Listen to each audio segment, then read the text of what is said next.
They're eating her. And then they're going to eat me. Oh my God!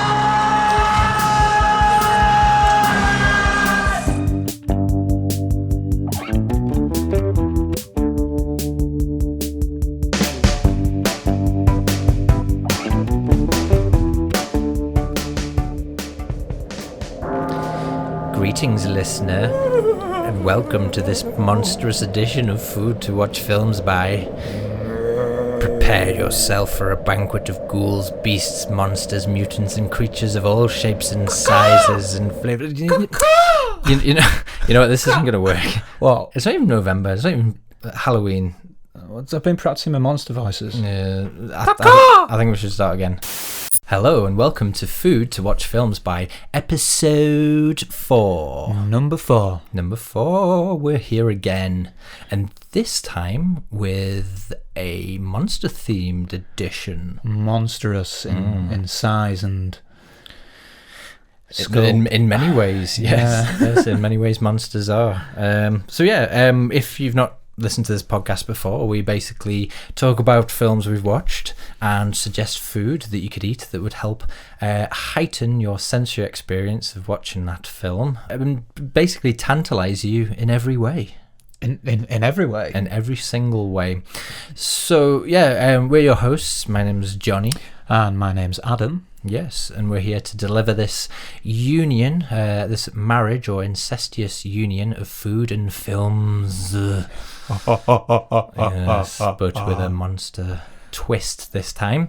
Yeah. So, in the last episode, Adam, I pitched an idea for a new puppet-themed restaurant. Yeah. Which I was a bit disappointed because both you and Pablo shot me down on it. You had a lukewarm reception, shall we say. I thought you'd be on board. I thought you'd be behind me. I thought we were friends. Usually I'm behind you. I'm right behind you in a lot of ways, but not this time. Yes. Yeah. But anyway, I mean, to be honest, I have since looked into it. I tried to get an insurance quote and they basically declined. They said the risk was too high. I don't know, maybe risk of being scalded by a puppet trying to deliver a sizzling steak, or which I did try to warn you about, setting fire while trying to light a candle. You can't trust a Muppet. No. By the nature of a Muppet, the accidents are going to happen in hilarious ways. But accidents will happen. Yeah. So I mean the maintenance costs of the puppets, etc. Yeah, I get it. Yeah. So I've since come up with another idea, which I think might be easier to maintain. It was basically one of those takeaway food service. Where you go through a website, you can choose what food you want, and they deliver it to you. Yeah. But with a twist, which depending on what food you order, it's delivered by a different celebrity. But, okay. Obviously, I don't have the budget to actually have those celebrities, so I was just going to basically hire a bunch of lookalikes to do it. It could, and there'd be a bit of a, like I said, a connection between what food. So if it's a curry, it could be Bill Murray. Kebab pizza, Barbara Windsor. Babs. And I was thinking, a full English breakfast. You could, I was trying to think of someone quintessentially English. So I thought Chris Eubank, because of his, tweed, monocle, lisp. Right, yeah. So basically, you'd order your food. They would then, so Chris Eubank would go to that takeaway or that greasy spoon and pick up the food in character the whole time, even picking up the food. And they would come to your door, give you the food, and as an add-on, you can pay for them to stay and eat the food with you. And they've got to keep in character. Yeah, the whole time. All the way through. So it's more of a dining experience. Oh, yeah. As opposed to just, I like it. I'm on board with this. Yeah. I think you have to have a rigorous screening process for the lookalikes, because you can get some pretty dodgy looking lookalikes. And to be honest, I don't have much money, so they would be on minimum wage, so I can't imagine they're going to be that great, but you never know. And staff turnaround might be quite high. I'm already coming up with complexities already. You're shooting it down. Last time I dragged you down a little bit. I brought you back down to reality. I feel like I clipped your wings to some extent, Johnny. I want this idea to soar like an eagle. Yes, I am Icarus. Let me fly. I will fly, but not too close to the sun. Yes. Remember, bad analogy, because remember how that ended up for Icarus. Flipping sun. Stupid boy. Yeah, he was an idiot. Anyway, so let's get on to our first segment, your top 5.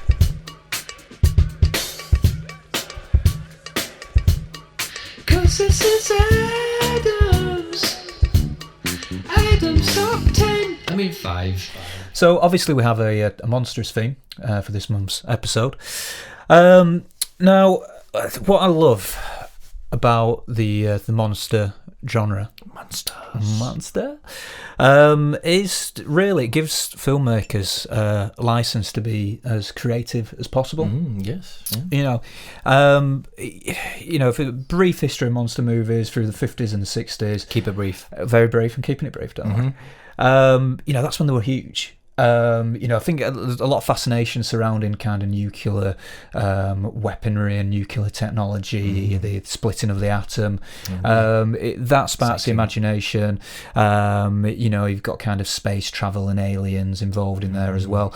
Then as you move towards sort of the 70s and 80s, a lot of ideas are already being explored. So filmmakers had to really start thinking of other avenues. Outside the box. Exactly. And that's when, particularly 70s, 80s into the 90s, there were really some outlandish concepts. So really, these monster movies just... as I say, it's a license just to be just completely out there and go a little bit crazy. Sometimes that works. Sometimes the finished product is a bit of a disaster. But it's no wonder that some of them have been ridiculous but also fantastic and have developed cult followings, and for good reason. Yeah. So I wanted to celebrate in the top 5 really that level of film, where the budget might not be there, but still the overall product, but the heart is there. Yeah, there's something about it. And I'm not a big fan of people, this whole kind of it's so bad it's good kind of concept. I think if it's bad, it's bad. Yeah. For a film to be good in any respect, I mean, it might be that the budget's not there. It might be that the acting's not fantastic, but there has to be at least some key aspect of it that is good. Yeah. Whether it's a script, whether it's a storyline, whatever it may be, whether it's the special effects, there's some element that does make it enjoyable and does make it good. And that's strong enough to actually, develop a bit of a following. And I think, the strongest cult movies aren't so bad because it makes them good. There is something good despite some restrictions that they may have, usually monetary. Adam's Philosophy 101. There we go, guys. No, I wholeheartedly agree. And there's many great films that are made on a shoestring budget that are great because it's just a great idea, or there's something there, there's some magic. Anyway. Exactly. So, top 5 is Adam's top 5 ridiculous monster movies. Ooh.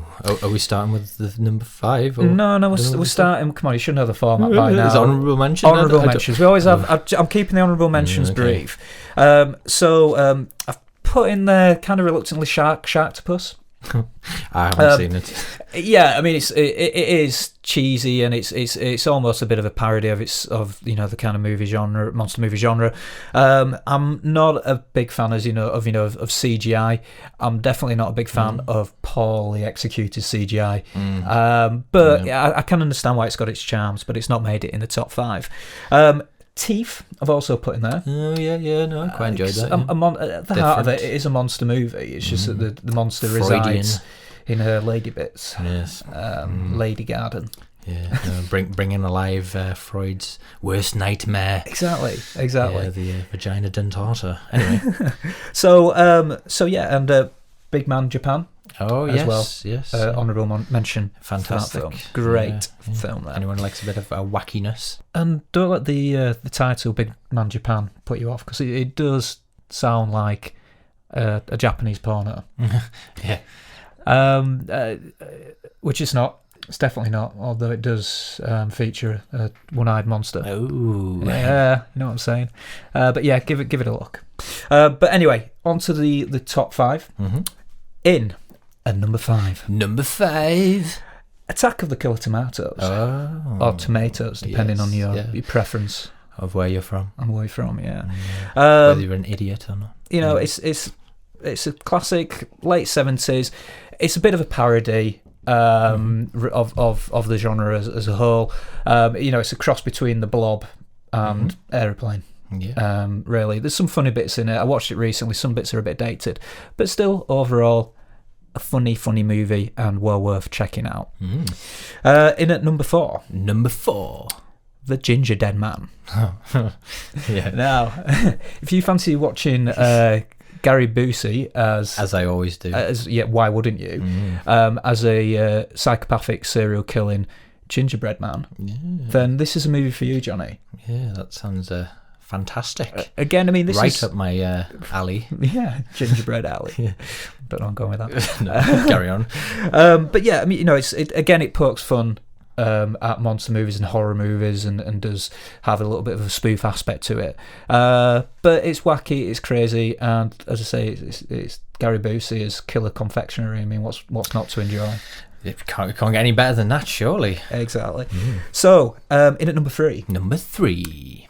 Jack Frost. Now, just to clarify, this isn't the Michael Keaton, Mark Addy incarnation of Jack Frost, the family fun film that it is. Yeah, don't put it on for any 3-year-olds. Yeah, it makes sure you don't get your DVDs confused if you still use that format, and this is a very different movie. It's it's a serial killing snowman, essentially. Basically, there's a serial killer who, on the way to Death Road, his transport vehicle gets in a collision with another vehicle carrying mysterious chemicals, which then comes into contact with him. He then melts into the snow, and somehow his DNA merges with the snow's DNA, and he becomes a killer snowman. Because why not? Why not? Why not? Yeah. And it is ridiculous. There's some very gruesome death scenes. Involving carrots. There is also places. A rape scene involving a snowman's carrot not being utilised as his nose in that instance. But if you can get past that scene, it's a very enjoyable movie, and certainly worth a look. Yeah, fun for all the family. Exactly. Or not. In at number 2. Number 2. Leprechaun. Yes. Leprechaun. Pot of gold and all that. Got Warwick Davis chasing around a young Jennifer Aniston. One of her earliest roles, possibly her earliest film role. And I mean, it's daft. There seemed to be a fascination in the 90s of monster movies that kind of took from children's tales and fairy tales and flipped it round. There's something inherently creepy about something that you're familiar as quite a light-hearted character, like a leprechaun. You used to see him on a cereal box playing with his Lucky Charms. Yes, not trying to slash and mutilate and murder people, cut you up. Again, it's very daft as a film. I remember seeing this as a kid and I was absolutely terrified of it. I saw it again recently. It's essentially Warwick Davis just... It's crazy that as a franchise it spans for so long. I think it goes up to number 6 or something. Yeah, exactly, including Leprechaun in the Hood. Yeah, but it had a fan base there. It tapped into something that allowed it to have so many sequels. As most of these did. Jack Frost had a sequel. I think Ginger Dead Man had a sequel, and Attack of the Killer Tomatoes. Well, when you're on to a winner. Exactly. So, it brings us to number 1. Number 1. The Toxic Avenger. Oh, yes. Yeah. Classic. Grindhouse at its finest. I love this film. It's great. I mean, I think I really do love films that are, at the heart of it, the monster's also the hero. Yeah. I love that juxtaposition. Yeah. It's a touching story. It is, yeah, exactly. There's a bit of romance in there. Turns hero. Yeah, there's it's Grindhouse, and the acting is every single person is chewing the scenery. It is brilliant. But at the end of the day, you've got a concept is a young lad who is being bullied, falls into some toxic waste. He then is mutilated into a giant killing mutant thing. monster with a tutu Yeah. and a mop, who seeks out evil doers and kills them in Mops them hideous up. manners. Yeah. He's mopping crime out of his town, and it actually deals with, it's a grindhouse movie.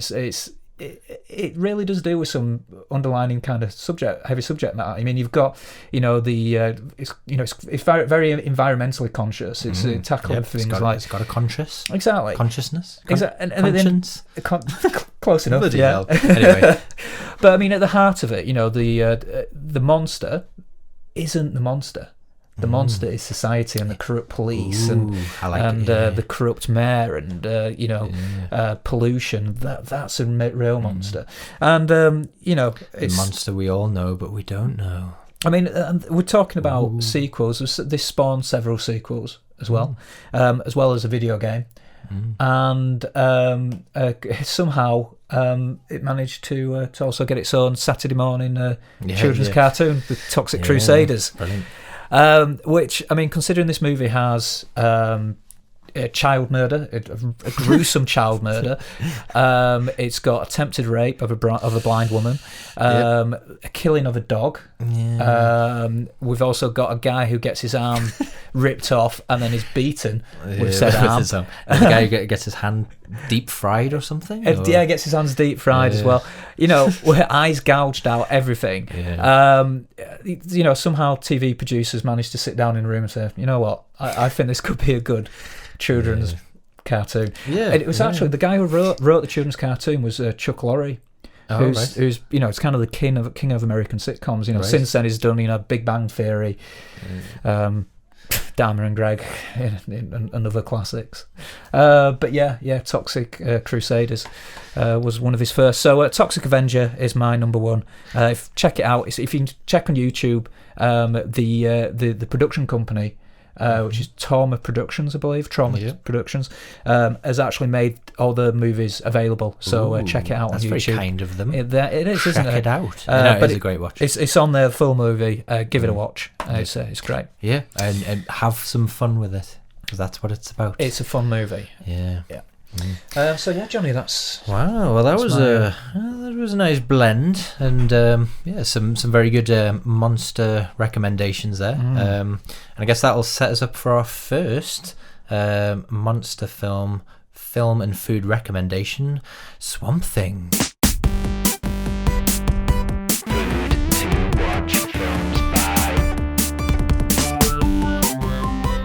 So, Swamp Thing.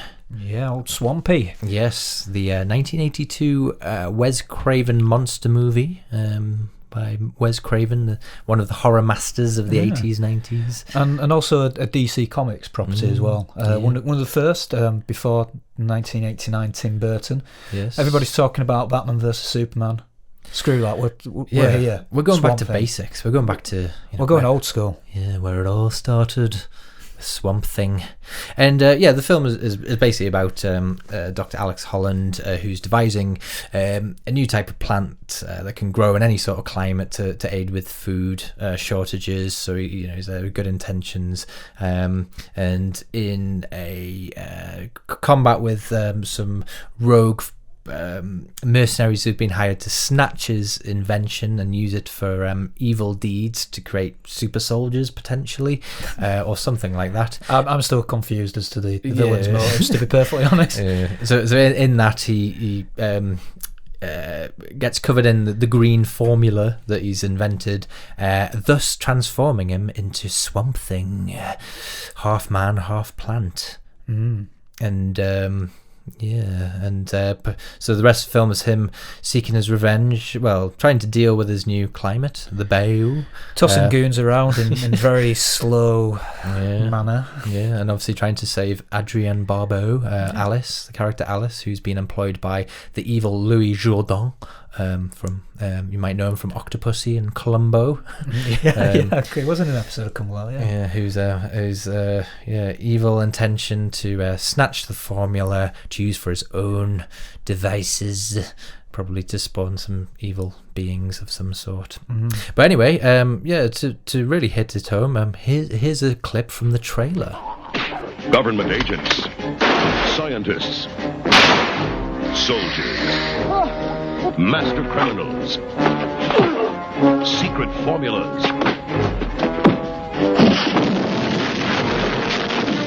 monsters and midgets. None of them belong in this swamp. Only one thing does. The Swamp Thing. There we go. Monsters and midgets. Yep, monsters and midgets. It sums it up nicely. Really. That'd be a good monster midget combo. You know what? That trailer, it promises so much. I just honestly I felt that the film under-delivered for me. Okay, fair enough. I think, tell. Yeah, I mean, I think because as you know, I'm a bit of a comic book geek, and Really? Yeah, I may have mentioned it a couple of times. I hadn't noticed. Anyway, but yeah, it's not really because it's not loyal to the source material or anything like that. I mean, really, the good Swamp Thing storylines, by Alan Moore didn't come until after this movie. But I just felt it. That's my review in a nutshell. Nice. It left me underwhelmed for a number of reasons. There were some good bits and there are some positives. Again, don't want to dwell upon the negatives too much. I never like to do that too much. But I feel I do have to have a responsibility to highlight some of its shortcomings. Okay, keep it brief. Now, I mean, right, firstly, the positives. It's the acting. I thought was pretty solid. Nobody seemed to be really phoning it home. Okay. You've got a bona fide Bond villain as a mastermind, criminal behind this. Louis. I just felt that his, sometimes his acting, it just seemed like he was in a different movie though. He was like, he was really bringing it home. And then the next thing it's transformed into running around with a sword and as a fuzzy beast. It looked like he had a crocodile mask and a shared wig on, or something like that. That was the beauty of it, though. That was the beauty. It wasn't. That's what. That's what. Right. I think that my main gripe is the effects, the makeup, and just the costume. Were brilliant. They were so much fun and perfect for what it is and what it should be. Swamp Thing was basically wearing a rubber onesie. It looked like a camouflage gimp. It was just it wasn't. You could tell it was just a man in a rubber costume. Again, that's what makes it brilliant. The big fight scene at the end was just terrible. I mean, the main villain's costume, as I say, it had like this massive 1980s hairdo, which I still can't explain it. It just looked ridiculous. And again, there was a lot of hair. I've just given the top 5, ridiculous horror movies. They all have elements that make them good, and I think amongst all those, the special effects and costumes, it's not a lazy effort. This to me felt like it was a bit of a lazy effort. But I mean, if you look at films that came out around this time, you've got films like John Carpenter's The Thing. You've got David Cronenberg's The Fly. You watch those back, and the special effects and makeup still look good. Yeah. This does not age well. Wes, what we do? This, I'm speaking to you. I know he's passed away recently. I don't want to speak ill of the dead. Yeah, do not speak ill of the dead. I'm a big fan of Wes Craven, but I don't think. I feel this could have. It just feels like a missed opportunity. I suppose is what I'm getting at. Yeah, well, but rant over from me anyway. Well, I thought it was great. Just a bit of fun, and I think. Wes Craven had fun with this. Yes, it's got crappy rubber suits, but that again, it just adds to the magic of it. I get what you're saying. There's other films at those times of that time where there was more effort, I suppose, put in, but it was just fun. It was good fun. You had Ray Wise. I mean, come on, Leland Palmer. Yeah, that's true. Briefly, did you find him a little bit pervy though? Always. I mean, he kind of looks a bit like a Thunderbird. I think he's got that strange face. face. Yeah, he has, doesn't he? Yeah. Yeah. It's his jawline. It does look sculptured. That always echoes through my brain. Yeah. And yeah, Louis Jordan, that is great. And it was just good fun. Even Jade, the little bio kid, with his big crazy glasses. Did he have a slight learning disability, do you think? I don't know. I think he was just, swamp kid, Yeah. I mean, I think one of the main issues for me is that I'd watched this. I remember watching this years ago and absolutely loved it. Watched it again. I watched it shortly after watching Toxic Avenger, and I feel there's a lot of similar themes. Again, I love the whole, the monster is the hero. Ultimately, in these films, there's similar themes, and I feel that the Toxic Avenger deals with it in a much more fun way, and it looks better, and it's just, I had a lot more fun with that film than I did with this film. Well, maybe you and the Toxic Avenger need to get a room. Maybe we do. Maybe I'd dig that too. Yeah. No. Well, no. We can agree to disagree and agree to agree. So, shall we go to the food section? I think that's the first time you've initiated the food bit. But yes, let's go for it. The review's just making me a little bit angry. So, do you want me to go first? Go for it. Well, for this one, I've taken the vegetarian option. Ooh. Because I feel you have to do.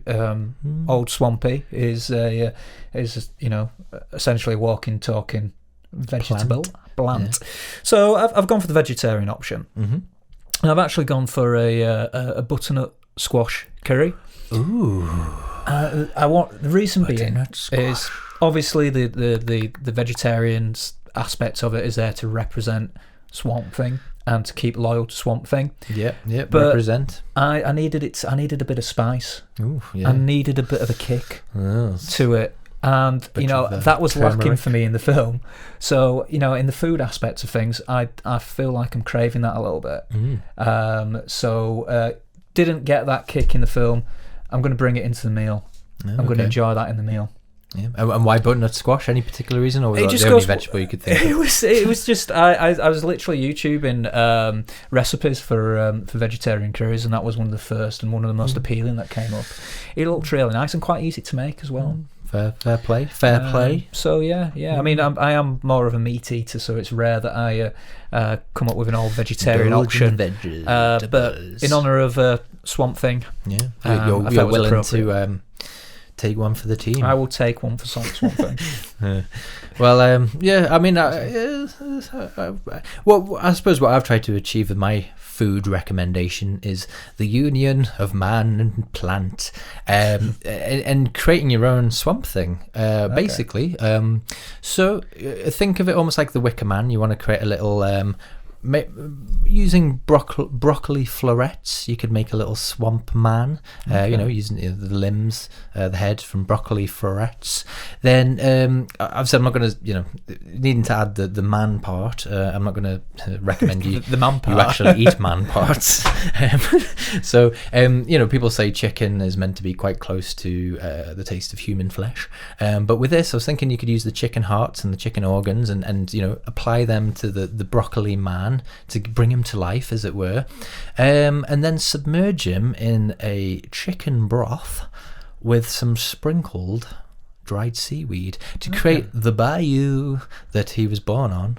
And there you go. You've got your Swamp Thing broth man. I'm noticing, Johnny, that you were the kind of kid who played with his food a lot, weren't you? I was, yes, and still do. But I like it. I do like that, and to me that sounds more fun than the film did. So. Well, I didn't think I was going to take such a scathing attack on the movie. I did actually enjoy some bits of it, but yeah, I'm not going to go on about it. Well, no, it's always good. It would be boring if each time we were like, oh yeah, it was great, yeah, I loved it, yeah. I mean, who wants to hear that? Really, the first comic book related movie we've reviewed. And I would have put my money on being this was awesome. I'm still erect. But no, it's not. It didn't do much for me. Didn't push your buttons. It didn't push them in the way that I expected it to be pushed. Well, Well, I suppose that wraps it up for that one. So yeah, you can have either a butternut squash curry or make your own Swamp Thing Man out of broccoli and chicken parts and broth. Yeah. And indulge in an early DC adaptation, comic adaptation, delivered by a master of horror of the 80s. So let's move on. So we're going to do something a little different now, and usually we read out some listener suggestions. This time we've actually got a listener online, on the phone, and his name is Lee. Do you want to say hello, Lee? Hello, how's it going? Hi, Lee. Yes, not bad, thank you. So we're aware you've got a listener recommendation that you'd like to provide us in the audience with. Do you want to go for it? Yes, I have one. I recently watched a film in the last week, and it is called Batman vs. Superman: The Dawn of Justice. I've heard of that film. What is it? I think a lot of people have heard of this film. Yeah, it's doing quite well in the box office, not so much in the ratings. But anyway, being a comic book fan, I thought I'd go and see it and see what all the fuss is about. Coming from an uneducated person like myself, so it's the Batman versus the Superman of the very two, both from DC Comics, who have in the comics have had much crossovers in many a times in the comics, and this is the first time they've ever appeared on the screen together. So it's quite a big thing for a DC deal. Comics fan, and that I know Adam here has been slightly aroused by it for some time now, and I mean, I've seen it twice. Already. And the free build-up to the film as well. It's like I've never known a film to have so much publicity building up to it. So the hype has been good hype and bad hype. That's the thing, though. It's not all been good. So like Public Enemy said, don't believe the hype. You know. Exactly. I'm not really sure what I'm suggesting there. It just came into my head. So, but I mean, this film as well, because taking it for somebody who has seen it a couple of times already, it's not without its shortfalls. I'd say it's a better film than Swamp Thing. Hey, as much as you love it. Both DC properties as well. So. Both DC properties. I think it's a better film than Swamp Thing, and I actually enjoyed it more second time round. But I'm just putting that out there. If you've seen it once and you dismissed it, give it another watch. Give it a taste. Yeah. So, I mean, what would you have you got any recommendation on what you might eat with that film, or did you eat something while you were watching it, or just the usual popcorn? But what I would recommend would be a beaten steak, probably a ribeye or a fillet, and obviously cooked to the rarest possible method ever. So blue, rare, lots of blood. Basically, so it's like the meat has been pounded and very bloody, just like the film. So that's my recommendation. I wouldn't have anything on the side of it. It would just be meat, lots of blood. Just pure meat. So cheers for that recommendation, Lee. And you're not going to get away just yet, because we've actually got a little game for you to play before you depart. And I don't mean die. I mean as in before you. It wasn't a threat. Yes. So it's Johnny's Monster Mash game. 'Cause I'm a monster, a freaky monster, but which monster am I? Okay, so I'm now going to perform 5 different movie monsters, their roars or their sounds or what have you, and you've got to guess which monster it is from whichever film. As I said, there's 5 of them, and you'll win actually, I haven't thought about what you'd win. Don't know if you will win anything, but anyway, we'll see. So imagine you're at home with your loved one. Suddenly, there's banging sounds coming from outside. Oh, there's monsters. And unfortunately, your house has been built by a hipster, so it's made from, I don't know, recycled polystyrene and shit. I love the scene you set in. That sounds about right. So it's pretty weak. Now, the only way to combat and defeat those monsters is to guess what they are, and by knowing that, you'll then know how to defeat them. So, Are you ready? I am ready. Yeah. Okay. So I just need to get in the zone. So, Monster 1. Ooh.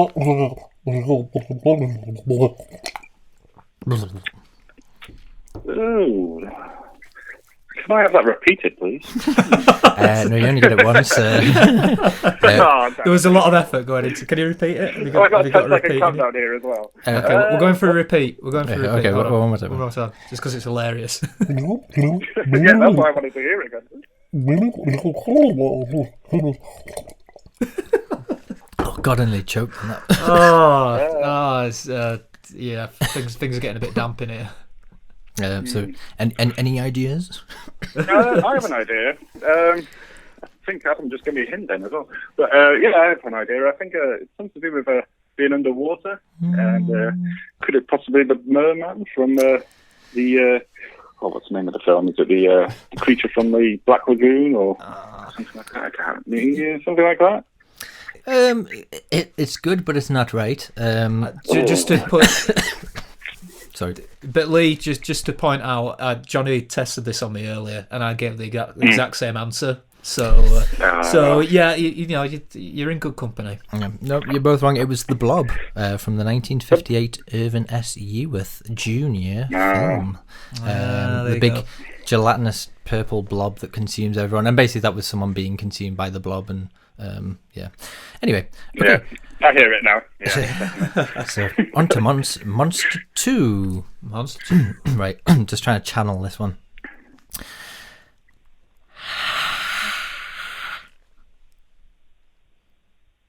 Any ideas? I think I might know this one. Oh, sounds slivery, maybe snake-like. Don't know, it's a tough one. Does it get another listen? Is another one in you? Channel that inner monster, Johnny. Okay. Release your inner monster. Second time round then.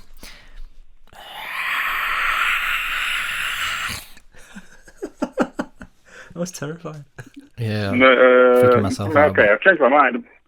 Maybe someone with bad breath. Breathing on someone. Do you give up or? Ooh, I'll go back to the snake thing, and I'll take a totally random guess, and I'll say the snake from the Chamber of Secrets, the Harry Potter film. I know it's totally wrong, but I have to say something. No, it's okay. Again, it's good. It was Alien. Nearly. When they do that kind of. Damn it! I said the bad breath as well. Yeah. Before the protruding mouth thing. You see, I wasn't going for this. I was going to go for the, and it's not really a monster, I suppose. It's more of a supernatural being. But the little girl in the ring. Oh. Do you know where she's kind of crawling? She makes that kind of noise as she comes. Many monsters. Or maybe the grudge. That's quite a similar. Okay. thing. Well, okay. So far 2 in and non-correct. Anyway. And I hope you guys are playing at home as well. Yeah. Let us know how you got on. Yeah.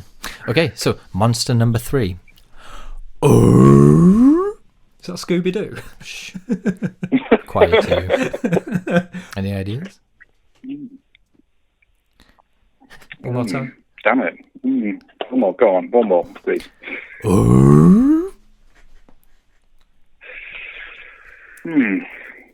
Just one of the classic monsters. Just like one of the Universal monsters, possibly.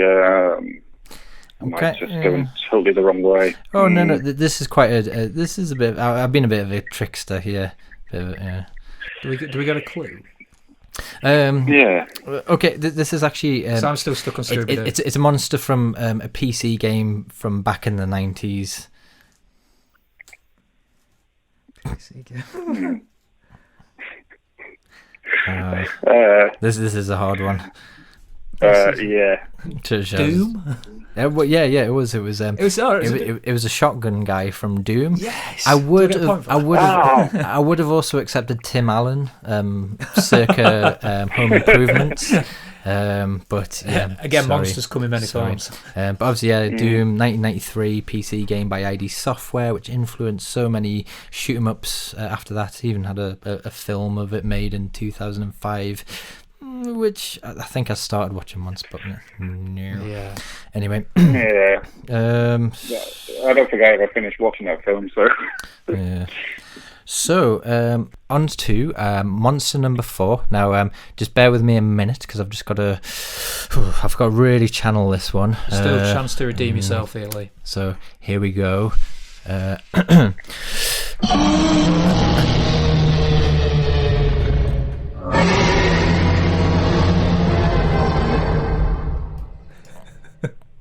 Are you okay, Johnny? That took a lot out of you, mate. Yeah.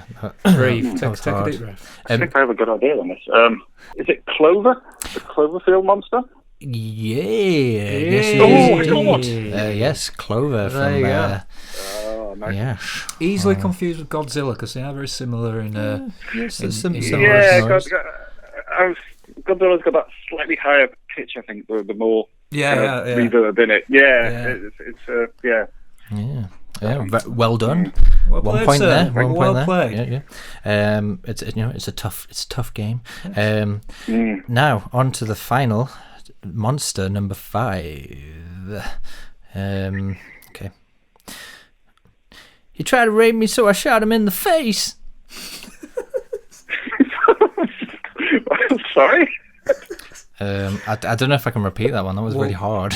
Well, one more time. Go on, channel that inner beast. Okay.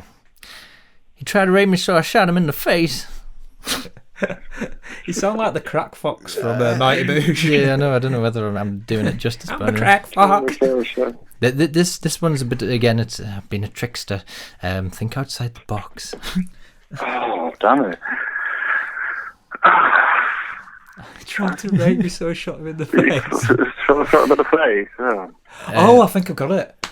To be honest, I don't think that's Can an I- actual line from the film. It was just a way of. Yeah, I've got it. Is it the way you say it? No, I think I get this, and I know why you're going with Monster as well. Yeah. Being devious. Oh, it's actually from the film Monster or something like that. Ooh. Ooh. But I haven't seen the film, but I know of it. So I can't remember any Yes. character names, I'm afraid. No. It's okay. based on true story, though, isn't it? So, Yeah. Yeah. do we get half a point for that? I think it should. Yeah, It's Irene something, isn't it? It's Yeah. Charlize Theron as Charlie Theron, isn't it? Yeah. as Eileen Wuornos. Eileen, that's The biopic film Monster of 2003, and yeah, I mean that was a bit of a random one, to be honest, and yeah, that quote I just took was a bit slapped together, But it's just to clever. give you the vibe, you know. It's but, clever, I like you know, Yeah. and- Well, it got me onto the right path, put it that way. Yeah. and it goes back to Adam was talking earlier about with the Toxic Avenger and Swamp Thing. Sometimes the monster isn't the monster that you see in here. It's society. That's very true. It's other people. It's men wanting to fondle you for money. Yeah. So It's got to be. so yeah, no, I will give you a point for that last one because it was a tricky one. So that's 2 out of 5, which I think is pretty good. So I'm quite happy with myself for that, actually. yeah. So we'll send you a prize, which is a DVD copy of My Beautiful Laundrette, a film starring Daniel Day-Lewis from, I think, is it back in the late 80s or something? I've never actually watched it. We just happen to have a copy of it somewhere. It just came into my head, so you can have it. So there you go. Oh, that sounds great. Nobody Thank you very leaves much. here empty-handed. Yes, we don't like anyone being empty-handed. You're going to leave with a full hand. Yeah. Whatever that means. So yeah, thanks for partaking in our Johnny's Monster Mash game and for your listener suggestion. And No, thank you for having me. Yeah, yes, thank you. And we hope you enjoy listening to this when it's released.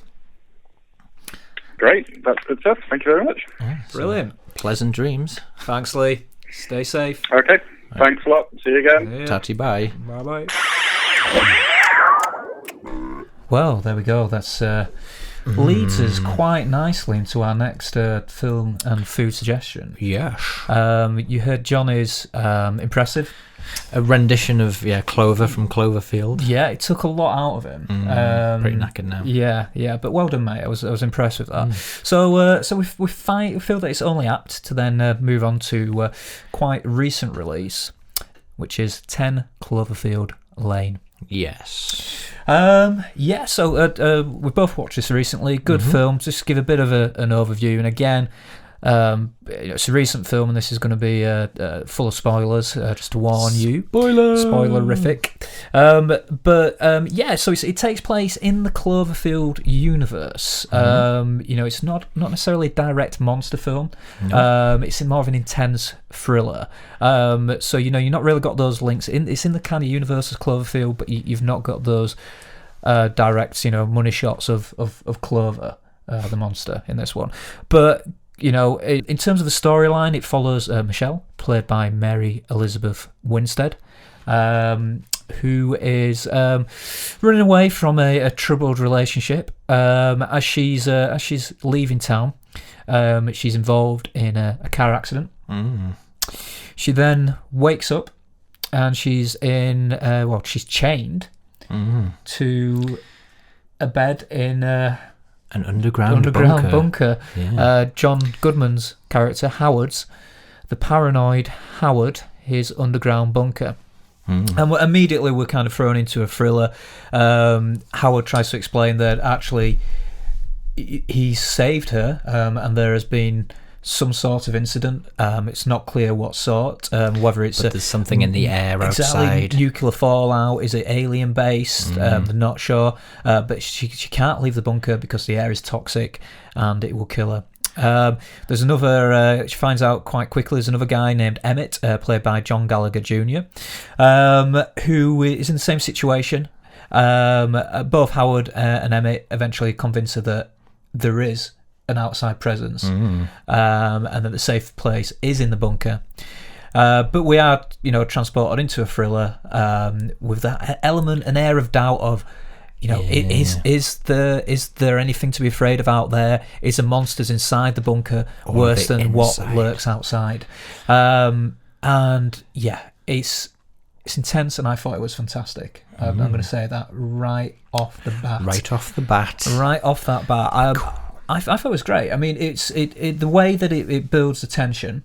It's fantastic. You build up slowly, and then boom, we've got the car accident. Then back in the bunker, builds the tension up slowly again, and then you have action with John Goodman's character just going mental and crazy. It's like a Pixies song. It kind of starts off slow, and then you've got action, and then back slow again. You're in for a ride throughout it. You're always kept on edge. I was kept enthralled throughout it. Really enjoyed it. I mean, John Goodman, I thought that was his best performance. Yeah, since, you can't beat a bit of John Goodman, can you? Yeah, no, it's the best performance since King Ralph, I thought. But no, I mean, it's great that it all pretty much the whole film takes place in this bunker between these three characters. And I love films like that where it's all in one isolated location where there's dangers, they can't escape, and they're confined together, and tension builds from there. Exactly, it's really claustrophobic. Yes. It makes you identify with the characters. And you're right down there in that bunker with them at times. I must admit, I was on tenterhooks. When we had that vat of sulfuric acid, sulfuric acid. Just from previous films I've watched, I was kind of waiting for a horrible moment of is someone going to be plunged into it? But I'm not going to spoil anything else. But anyway, I was on the edge of my seat. I know what you mean. I thought he was going to, head straight into the vat of acid, and we're going to see some gruesome scene. But I think that I've heard a lot of people, and I kind of agree with this to an extent, really compare the movie to, almost Alfred Hitchcock-esque. In the way that the tension's built, master of suspense. He's kind of building that suspense. But also, I mean, it's a good example, really, that acid scene, because you're almost you don't see anything. You don't see the violence. You hear the trigger being pulled, and then it cuts away. But you still turn away from the screen. It's almost just as bad not being able to visually see that. It's your own brain that starts conjuring the images. Exactly, and it's really clever editing, really clever directorial debut for Dan Trachtenberg, if I'm pronouncing that correctly. Sound about right, I think. Produced by J.J. Abraham. As I say, it's keeping in the Cloverfield universe, but a monster with of a very different kind. tale. Still a little bit of mystery, within it, and there's certainly mystery in terms of how the Cloverfield franchise, if you can call it that, is going to expand beyond this point. I mean, it's set itself in good stead for more stories, more tales connected to the Cloverfield world, or to delve back right into it. Yeah, it may be that we don't continue the story from Michelle right away. Maybe it's another story. I've heard mention that what they're aiming for is kind of like a Twilight Zone sort of feel to it, so independent stories that are kind of interconnected but not directly following one another. So interesting approach, if that's what we're looking for. Very, very good. So if you get a chance to watch it, go see it. It is definitely worth a watch. I think that brings us on to the food suggestions. So I think I'll jump in there this time. You get tucked in there. Yeah, well, when I was trying to think about what I'd serve up with this film while watching it, I was thinking about what I might serve someone if I had them hostage in a basement or an underground bunker. And basically, you'd want to serve them some home comforts, get them feeling comfortable so they won't want to go anywhere. But you'd also want to serve them something really filling, so they just couldn't be bothered to move even if they wanted to. And I always find, I don't know about you, Adam, but I always find a really big, stodgy toad in a hole has that effect on me. I thought I was going to say I find that has the effect on my hostages. Speaking from personal experience. I mean, Pablo might have some. Exactly. But I find I eat a big toad in a hole. Yeah. I just can't be bothered to move anywhere, and it's very satisfying, very homely. So if I was keeping someone in my basement, I'd give them that. I am aware that it doesn't quite tie in, because if it's an underground bunker, you need food that's can be preserved. A toad in a hole is not the best thing, really. But I'm just thinking from the point of view, if you had someone hostage in a different situation, that's what I'd serve. I see what you're getting at with that, and it sounds like you'd be a good host. At least you'd be well fed. Hostess with the mostess. Can you really refer to as a kidnapper as a host? Well, you're in their house. Yeah. They're there to entertain you in a weird way, maybe. Yeah. I don't know. Depends what you got in store for. You're never going to get a good score on TripAdvisor by anybody who escapes. But if they did, I feel you'd get a higher one than somebody who was just torturing and starving you. So, I like it. Yeah, I mean, whenever I read TripAdvisor, I sometimes overlook the risk of being abducted or demonic goings on, like the cabin in the woods, for actually the reviews about the food, because that is very important to me. Exactly, yeah. Which is why I'm doing this podcast. Yeah, all makes sense.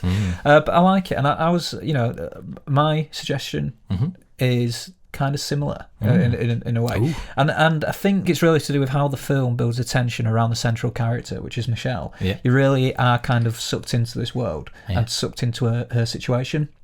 Those tight camera shots, it really does kind of put you in her shoes.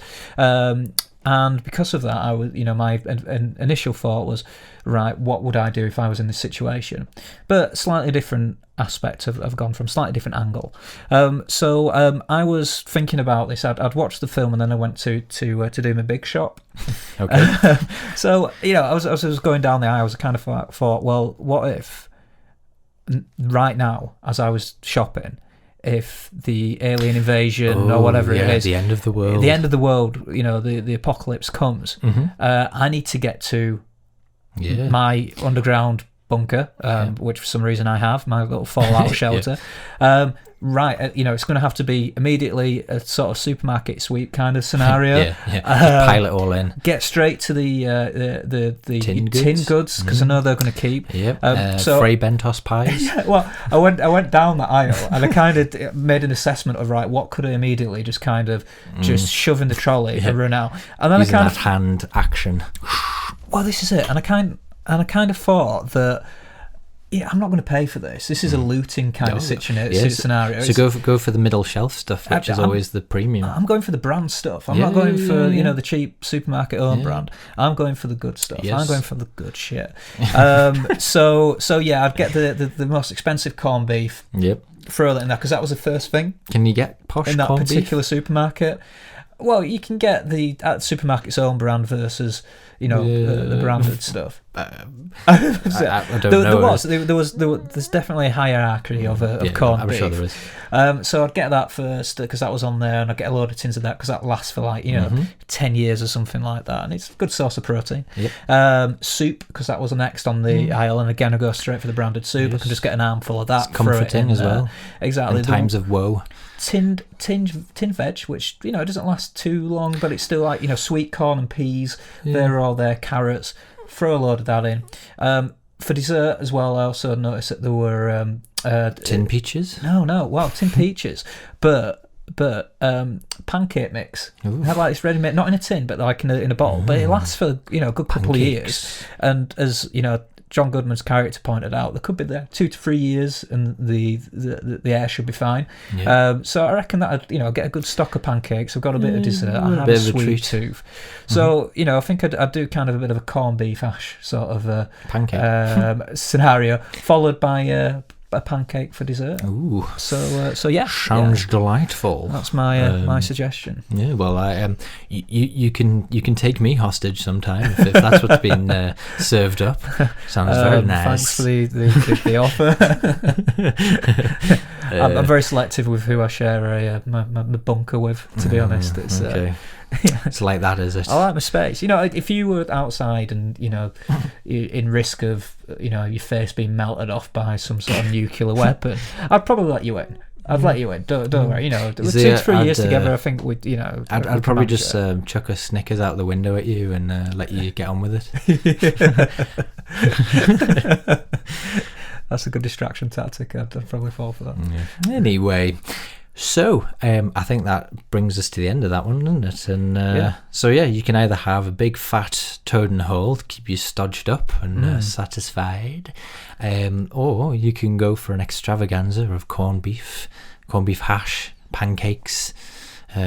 Am I missing something on? Well, you can incorporate the peas in the hash recipe. Ooh, like oxtail soup for the gravy. Oof. You're not a fan of oxtail soup? That's all right. Well, yeah, I don't know why it just sounded gross. You can't really be picky in this situation. No, you can't. It's Again, the this end of was the bloody world. thing. Yeah. There's aliens. Yeah. Anyway, so that's that for that one.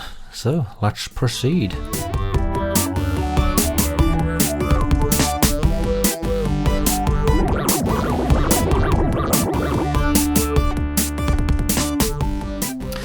So it's that time of the month again. Well, not that time of the month.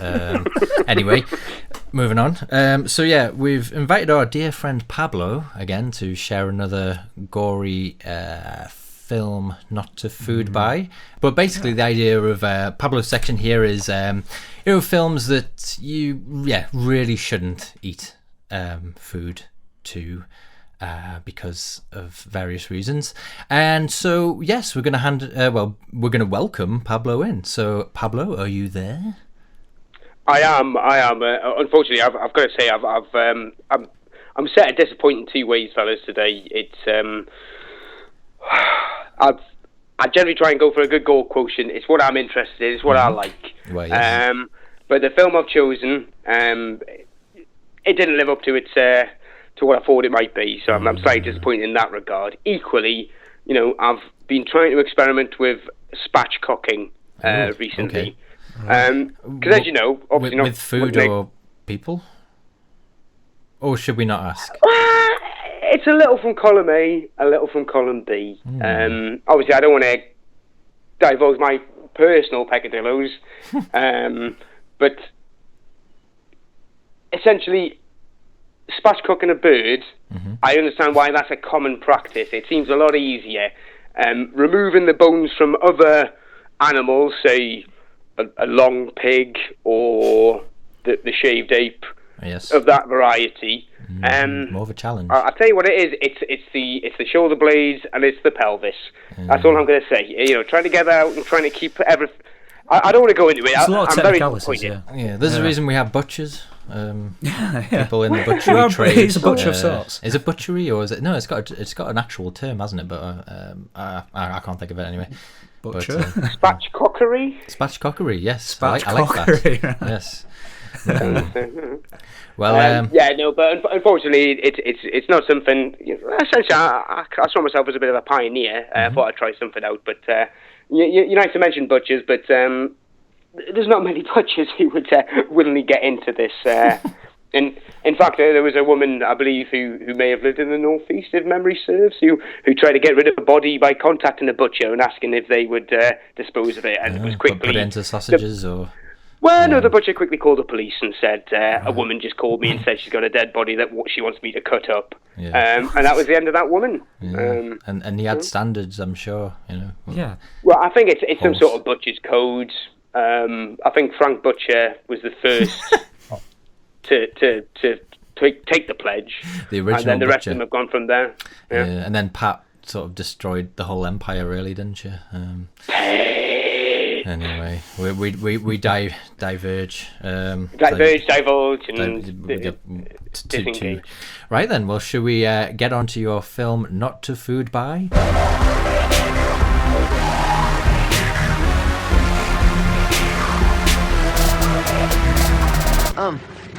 If you're gonna spew into this. Sorry, yes, unfortunately, the problem with this is you can get yourself through as many spatchcock chickens, badgers, babies, monkeys, whatever. Ultimately, it's a terrible film. It's called Rumpelstiltskin from 1996. Made, I believe, created and conceived, directed, written, etc. By Mr. Mark Jones, who I believe may have been referenced, if not mentioned earlier, is the brains behind the Leprechaun franchise. Yeah, of course. He's the first guy to go, that Warwick Davis, he would look really freaky if we put a ginger beard in him and a scary face. Yeah. He just likes scary small people. But anyway, exactly. And molesting a young Jennifer Aniston. Jennifer Anistonopoulos at the time. Yes, before she dropped the Aniston, Kojak's goddaughter. Oh, I'm gonna go off into some sort of. We're going down the rabbit hole here. Right? Don't do it. Don't do it. But Rumpelstiltskin. It stars. Well, the main guy in it, Rumpelstiltskin. It's Max Grudenchick or Grudenchick. You Trekkies out there might recognise the name because the only other thing he ever did really is play Rom, who was Quark's brother in Star Trek Deep Space Nine. Right. I'm going to pretend like I know that. Honestly, I'm not going to pretend that I'm not familiar with the Star Trek franchise. But essentially, this guy, he's the I forget the chap's name, but Richie Cunningham directed now. Ron Howard, yeah. Ron Howard. Yeah. He's the Ron Howard's brother of the bit part world. Essentially, I don't know if you know Ron Howard's brother, but he was in Flipper and The Grinch. Essentially, he's a very strange-looking man. Right. He was one of these people who, as a young child, looked like a very Americana, cute type of boy child thing, and it worked quite well for him. But as soon as he became an adult, he looked like a freakish, crazy, homunculus of a man. It's not got classical good looks. It's more Quasimodo. No, more your boggle-eyed kind of live under a bridge troll type of look to you. Yeah, but, which starts off sweet, and then they soon realise he's going to knife them in the side of the leg. Yeah, well, that's it. And I don't want to be cruel to Max Grodenchik, but he's one of these chaps who you think, as soon as they see him, they go, that guy's going to look mental in prosthetics. He's got a very peculiar face, so he just looks good in makeup. But to get to the story specifics, in the 1400s, Rumpelstiltskin, as we may know, he likes to steal babies for some reason, and will. Some people do. I believe it's generally worked on a wish. You get a wish, but you have to give up your child for that wish unless you can guess his name. Rumpelstiltskin. There's a song. Essentially, I vaguely remember the nursery rhyme type story, Brothers Grimm, I believe. But working purely on this film, it's basically he steals a baby, he gets cursed by a village witch, gets turned into like a kind of jade doorstop thing. Fast forward to the modern day, circa 1996, and basically the doorstop's found.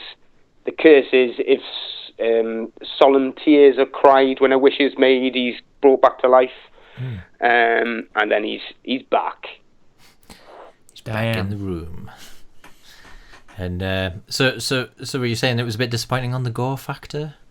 Yeah, I had slight hopes within the first 5 minutes when he's cornered by the gaggle of villagers with flaming torches, etc. He does scoop out a man's eye. You know, a fella goes for him. He does a bit of probably slightly out of time continuity kind of judo arm thing, and just pulls out his eye. But I will say this is the one thing which I did like, and annoyingly it happened in the first 5 minutes of the film, and that was it. Is that when he pulls out the eye, he pulls down the eye, he holds it, but the eye's still looking, it's still moving about. Oh, I like that. Yeah, I've seen that before. Which often it seems to, I'd forgotten that was a possible trope that I had seen before. It seems to be all about the eating it now, but with that one, it's moved about. So that was good. But after that, it was just, they were trying to go for much in the same way as the Leprechaun. The interesting aspect was that the woman who bought the jade doorstop was a grieving young mother who just lost her husband, who was a police officer, to a gun shootout, which was the only real gore beyond the eye popping. Really? This policeman gets basically gun-on-gun situation, perp, policeman. The perp gets to let off about 4 rounds in this policeman before he even pulls the trigger. It's all done in slow motion, so it makes the policeman look awful at his job. But he's lying there bleeding to death and manages to get up and shoot the perp through the back of the head. Bit of splurge, a bit of blood, general bit of gore. I think even my gran could have coped with that. Well, that's a bit disappointing, really. I feel a bit let down. I was hoping for something that was going to make my my bowels ripple with well, I mean, as I say, generally, as an indication of the film, it's basically the wish is made to bring back a dead husband. The dead husband comes back, they share a passionate night, and then the next day she thinks the husband's in the shower, but it's Rumpelstiltskin. That sly old... Well, the only problem is, it's never really answered in the film, was her dead husband actually brought back, or was he Rumpelstiltskin looking like the dead husband? But then he steals the baby, they get the baby back, and then it's just basically a lot of sequences of him chasing them in different vehicles. He does pull off his head. Does he cackle a lot? Does he laugh loads? There's a bit of that. There is one point where he pulls off his own head with both hands to position it, because he's shorter than everybody else, to position it to bite a policeman in the neck. Oh, right, okay. That's inventive. Classic. It's inventive, but it is literally, it's because part of the thing is he doesn't feel pain because he doesn't have a soul, and that's why he wants a baby. I forget now. He wants a baby because he's got to take a baby, bury it in a dead lady's arms in a graveyard for overnight, and then the next day he wakes up and he's got their soul. But when he doesn't have a soul, he doesn't feel any pain, and he lives forever. So really, I don't really see what the benefit is. Already, I'm seeing plot holes in this. I mean, these kind of movies you can forgive gaping plot holes. I mean, I'm glad you finished that sentence. Not thinking about it too much. Yeah, but it exactly. Sounds a bit like they could have. If there's a degree of charm within it, you can forgive that. So this sounds to me like it's like the Leprechaun without the charm. It's very much. It's kind of like, as you say with the Leprechaun, there may have been a slight degree of charm there, but this is very much Leprechaun's not working well. We need to find another way of making some money. Let's try this. Who do you think would win in a fight then between Warwick Davis and what was the guy in Rumpelstiltskin called? Max Grodenschick or Rom from Deep Space Nine. So like not in Leprechaun or Rumpelstiltskin character. Who do you think would one-on-one would win in the octagon? What as in the characters or the actors? Oh, the actors. It's real like bare knuckle. Are we maybe going starting to enter territory we probably shouldn't, or No, it's just a fight between two people. That's all dependent on what we say next. I would say, as equals, they may have an alright fight, but who's got the longer? Yeah, if I'm not mistaken, I think Max Grodenchik is just essentially a slightly shorter man, whereas obviously Warwick Davis is legally has dwarfism, or is a midget? Oh, this is I've done it. I've already done it. No. I'm wondering whether we shouldn't be going down this. Well, the politically correct, it's little person, which I always think sounds more patronising than everything else. But person of a diminutive stature. Yeah. I mean, I always saw Warwick Davis as this kind of smile and something behind the eyes that you don't know. I think he's scrappy. Yeah, he's a scrappy little Ewok. But I kind of imagine him, like you'd come over, he'd smile, and then he'd suddenly knife you or something. he would fuck you up if he needed to. Yeah, he's kind of got this look about him. But anyway, it's where he's like, oh, thanks Warwick for the tea. It tastes nice. What's that? Is that almond? What's that noise he tastes? I think you'll find that's the arsenic. Yeah. Drink deep. It won't be long now. It won't be long now. Mad Bardigan! We have to save the baby. Big Willow fan. yeah, great film. Willow, no! Well, it sounds like it was worth. Rumpelstiltskin was worth it just for that Willow reference. So, yeah. Well, I mean, I believe they haven't even officially released the figures, but I believe it cost an estimated $3 million to make and took just over $306,000. They're probably still having to sell stuff to make up for this. Yeah. So what rating are you going to give it? Obviously, previously we've had gouged eyeballs, severed limbs. Is there anything we can use here? This is the problem. This is the problem that I've got now. Is the fact that I thought I started with a fair marking system, and then I've done 2.5s and 3s, and then I get dirge like this, and I don't know. Don't know how to. But essentially, I would say this is at least one stolen baby out of 5. Yeah. That seems fair. I'd say from the summary you've given of it. Okay. Yes. I would give half a stolen baby, but that would be distasteful. And we wouldn't want to be distasteful, not on this podcast. No. I'm not an Egyptian pharaoh, I'm not settling a dispute between people. No, but great. Well, so you're out now, Pablo? Are you? Well, yeah. Well, I've given up on the whole spatchcocking. So I've got either grind some bones to make my bread. No, either grind or maybe I'd say polish them up, make a table out of them.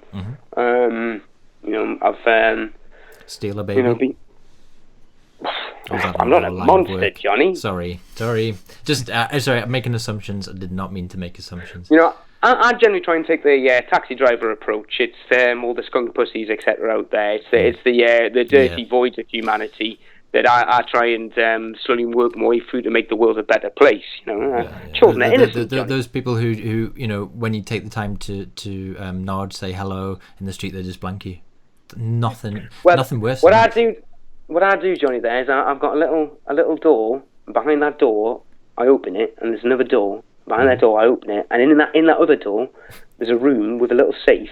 And in that safe, I've got a book, and in that book, I write down every single time somebody does that with their general description, and I remember it, and then I'll close the safe, I'll close the door, I'll close the other door, I'll close the other door, and then at some point in the future, maybe I'll re-enter those doors, open that safe, and think, hang on, there's that person. They'll have forgotten about that. They may have forgotten about it in moments. That it may take years, but they'll never forget me. Intriguing. Well, that was a nice little insight into the workings of a complex mind. Yeah. Wait a minute, what are you all doing in my house? These aren't my shoes. Right then, well, sleep tight, Pablo. I will do. And quickly, I don't know if I've mentioned this film in the past. If I have, please do edit it out. But There is as a film to watch out there. There's anybody who like gore and heavy metal in equal measure. There's a film called Deathgasm. Ooh, nice. Which is an excellent film, New Zealand film. Basically, he works along the premise of some guy from a death metal, heavy metal band from a few years back may or may not have communed with the devil and wrote a song that will bring about the end of the world. Realises this and has moved to a small sleepy suburb in Auckland, in New Zealand. And these couple of metalheads work out where he lives, and it all goes off from there. It's a good one. A nice bit of gore, quite funny. It's vaguely reminiscent of your early Peter Jackson films, but definitely worth a watch. Excellent. Well, we'll add that to the list of ones to watch. There will be more. There will be more, and we expect more blood next time. More gore. Well, you would think with all the preparation I do, just to do to alleviate my peccadillos, as I say, then you would have thought I put a little bit of preparation in what film to watch, and I didn't. More fool me. At least this, I won't get caught for that. I'll just learn to do a little bit more prep work. Yeah, we forgive you. Next episode we expect more than one stolen baby. Yes, maybe several. Yeah, we'll see you again next time then, Pablo. See you later. Bye. Ta-ra. Bye, Pablo. Right then, well, we're just about done for episode 4. But before we go, we've just got time for one more listener recommendation. Adam, do you want to do the honours? Yeah, well, this suggestion has come from Sam. Now, Sam has recently watched Hail Caesar, the new Coen Brothers film, which I've not seen yet. Oh, yeah. Now, Sam's suggestion, food-wise, is a big, juicy beef burger on a smoked paprika toasted bun with crisp lettuce, fresh tomato and gherkins, and some sweet potato wedges on the side. So very delicious. Now, Sam's described the burger as being reminiscent of the 1950s era, which is where the era that the film is set within. But then Sam goes on to say that it might also be good enough to distract you from the disappointment of the film. Ooh. So, that's a shame. I quite fancied watching that. But I think I'm still going to watch it anyway. I don't listen to people's opinions. I take your opinion on board, Sam, and it's much appreciated. But I'll make my own mind up because I'm a fan of the Coen Brothers. Yeah, you keep your opinions to yourself. Yeah, exactly. I mean, who do you think you are? If Ethan or Joel is listening to this, they'll be devastated. You've hurt them. The Coen Brothers have feelings too, Sam. Yeah, they have feelings. Yeah. At least when I insult filmmakers, I make sure they're dead. Yeah. Like Wes Anderson, Wes Craven. Yeah. But no, we're kidding, really. If you didn't like it, fine. Yeah, you did. I have actually heard sort of mixed reviews already of it. So Sam does seem to be confirming or reconfirming that, if anything. But thank you, Sam. Thank you for the suggestion. Yes, brilliant. Right. Well, yeah, that's all we've got time for episode 4 of Food to Watch Films By. And we hope you've enjoyed this monster movie extravaganza. And yeah, we'll be back again for episode 5 in another month's time. So stay safe. Bye, everyone. Bye.